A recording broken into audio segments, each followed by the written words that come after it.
اپنی روح کا سودا کسی بھی چیز کے ساتھ مت کیا کرو۔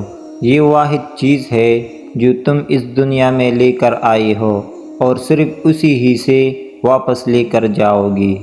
غمگین نہ ہو، جو بھی تو کو دیتا ہے اسی کسی نہ کسی اور نعمت کی صورت میں واپس پا لیتا ہے۔ بہت بڑے اور مضبوط درخت کی ابتدا ایک ننھے سے بیج سے ہوتی ہے۔ انسان کا ظاہری جسم چہر سے عاجز آ جاتا ہے، لیکن اس کی روح ساتوں آسمانوں کو گیر لیتی ہے۔ غور اور فکر کرو اور خود کو مکمل بنانے کی کوشش کرو تاکہ دوسروں کا کمال تمہیں غمگین نہ کرے۔ تم وہ قطرہ نہیں ہو جو سمندر میں موجود ہے، تم وہ قطرہ ہو جس میں سمندر موجود ہے۔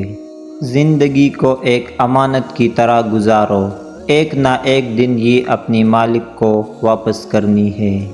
اگر تمہاری خودی تمہیں راستہ دکھا رہی ہے تو پھر قسمت کی طرف پلٹ کر مت دیکھو۔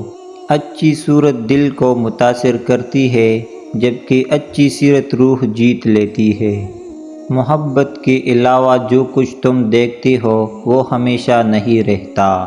الفاظ صرف بہانہ ہے، یہ اندرونی بندھن ہے جو ایک شخص کو دوسری کی طرف کھینچتا ہے، الفاظ نہیں۔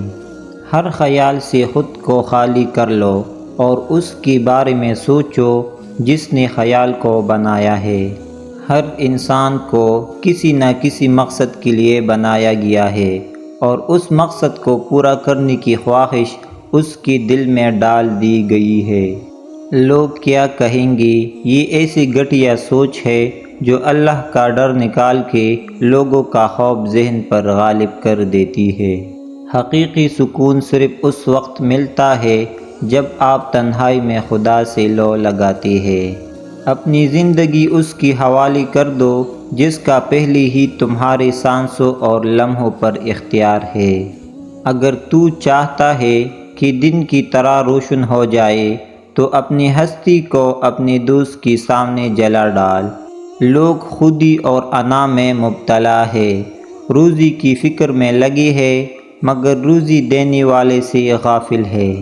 خدا تمہیں پہچان لیتا ہے، چاہے تم کوئی بھی پردہ اوڑھ لو، جو تم نہیں کہتے وہ اسی بھی سنتا ہے۔